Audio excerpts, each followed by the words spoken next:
하나님께서 오늘 우리에게 주신 말씀은 갈라디아서 5장 13절에서 18절까지 말씀입니다. 날마다 솟는 샘물 1월 19일 목요일 오늘 본문 말씀 갈라디아서 5장 13절에서 18절까지 말씀입니다. 다 찾으신 줄 알고 한 절씩 교독하신 후 마지막 절은 함께 읽도록 하겠습니다. 제가 먼저 13절 말씀 읽습니다. 형제들아 너희가 자유를 위하여 부르심을 입었으나 그러나 그 자유로 육체의 기회를 삼지 말고 오직 사랑으로 서로 종노릇하라. 온 율법은 내 이웃 사랑하기를 내 자신같이 하라 하신 한 말씀에서 이루어졌나니 만일 서로 물고 먹으면 피차 멸망할까 조심하라. 내가 이르노니 너희는 성령을 따라 행하라. 그리하면 육체의 욕심을 이루지 아니하리라. 육체의 소욕은 성령을 거스르고 성령은 육체를 거스르나니 이 둘이 서로 대적하므로 너희가 원하는 것을 하지 못하게 하려 함이니라. 함께 읽습니다. 너희가 만일 성령의 인도하시는 바가 되면 율법 아래에 있지 아니하리라. 아멘. 오늘도 하나님의 말씀과 기도로 새벽을 여실 때 예비하신 놀라운 은혜가 넘치시길 축복합니다. 이 새벽 육체의 소욕보다 성령을 쫓아 살라라는 제목으로 하나님 말씀 나누겠습니다. 비행기를 타다 보면 가끔 다리를 쭉 펼 수 있는 비상구 자리에 앉게 되는 행운을 누릴 때가 있습니다. 그 자리에 앉게 되면 승무원이 와서 이렇게 얘기해 줍니다. 비상시가 되면 이렇게 저를 도와서 승객을 도우는데 협조하여 주시기 바랍니다. 이렇게 얘기해 줍니다. 그래서 다리를 쭉 뻗고 앉아 있는데 저보다 수배 혹은 수십 배 비행 경험을 가지고 있는 이 스튜어디스 승무원들이 그 자리에 앉아 있는데 뭔가 불편해 보입니다. 안전벨트를 매고 편하게 앉아 있어도 될 텐데 수많은 경험이 있을 텐데 눈을 꼭 감고 속으로 뭔가를 중얼중얼 하고 있는 것 같아 보이는 겁니다. 그래서 이 경험이 이상해서 제가 맡고 있는 청년 중에 스튜어디스를 하고 있는 청년이 있어서 한번 물어봤습니다. 왜 그렇게 승무원들은 이륙하기 전에 그렇게 긴장하고 뭔가를 하고 있는 것이냐라고 물어봤더니 그 청년이 웃으면서 이야기를 해주는 겁니다. 비행기는 이륙할 때와 착륙할 때 사고가 가장 많이 나기 때문에 그 사고 시에 만약에 지금 사고가 발생하면 어떻게 되는지 눈을 감고 시뮬레이션을 하게 되어 있다. 그래서 눈을 감고 지금 만약 사고가 나면 어떻게 승객을 이렇게 움직여야 되고 어떻게 구조를 요청해야 하고 이렇게 하는 것을 매번 비행할 때마다 시뮬레이션을 해야 한다고 합니다.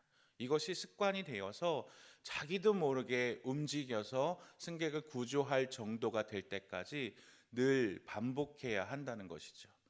비행기가 타고 내려올 때 가장 많은 사고가 나기 때문에 전문가인 그들도 늘 반복해서 어떠한 상황에서도 바로바로 그 행동이 튀어나올 수 있도록 연습한다, 반복하고 반복한다 이렇게 얘기하는 것입니다. 이것을 무조건 반동이라고 합니다. 어떠한 상황에서도 자기도 모르게 반동할 수 있도록 끊임없이 학습하는 것을 말하는 것이죠. 오늘 본문에서도 바울이 거듭하여서 우리에게도 따라야 하고 무조건 반동처럼 튀어나오기를 원하는 것이 있습니다. 그것은 무엇일까요? 성령을 따라 행하는 것입니다. 정확하게 오늘 본문의 워딩을 따라서 말하자면 육체를 따라 행하지 아니하고 성령을 따라 살아가는 삶의 행태를 보여주는 것입니다. 갈라디아서에서 육체와 성령에 대해서 무려 5번이나 이 두 구절을 비교하면서 반복적으로 바울은 설명하고 있습니다. 육체는 사르크스라는 헬라어 단어를 사용합니다. 사람은 살로 만들어졌습니다. 하나님께서 흙으로 빚어서 만드시고 그 흙에 생기를 불어넣으셔서 흙이 사람이 되지 않았습니까? 그래서 인간을 상징하는 단어가 바로 육체라고 할 수 있습니다. 그래서 육체라는 단어가 뜻하는 바는 바로 이 세상적인 것을 의미합니다. 반면에 이 살과 대조적인 표현 영, 성령, 하늘의 것을 의미하겠죠. 이 성령을 뜻하는 단어는 푸뉴마라고 할 수 있습니다.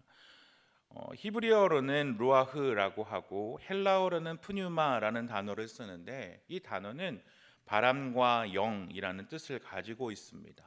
이 두 단어 모두 육체인 세상의 것과는 대조적인 이미지를 가지고 본문에 사용되고 있습니다.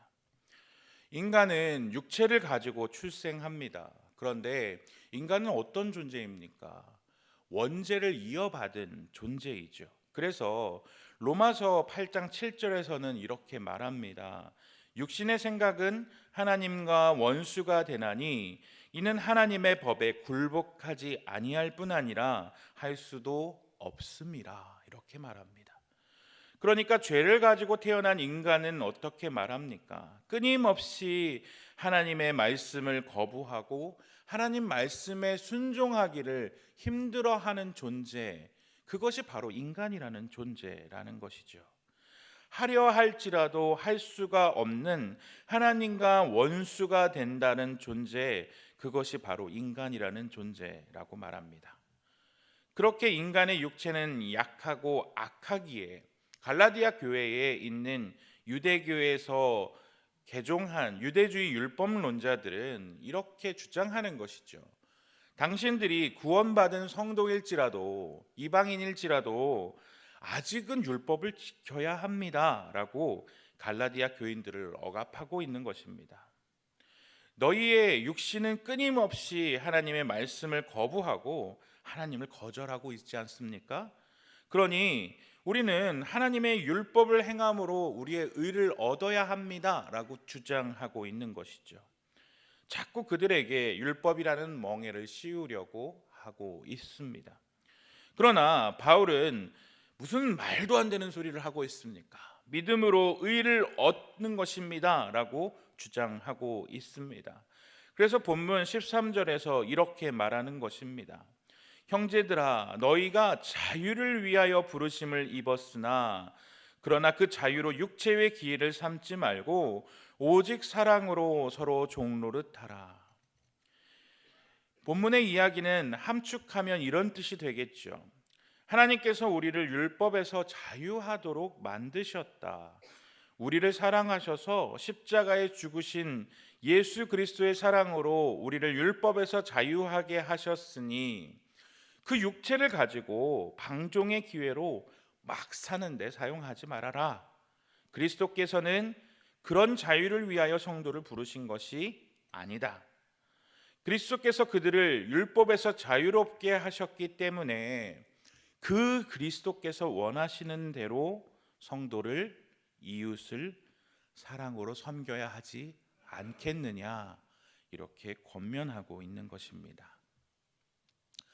그런데 안타깝게도 인간은 얼마나 이기적인 존재입니까? 사촌이 땅을 사면 배가 아프고 내가 운전하고 있는 라인보다 옆에 있는 라인이 더 빨리 나가면 어떻게든 끼어들고 싶어 하는 것이 우리의 모습 아닙니까?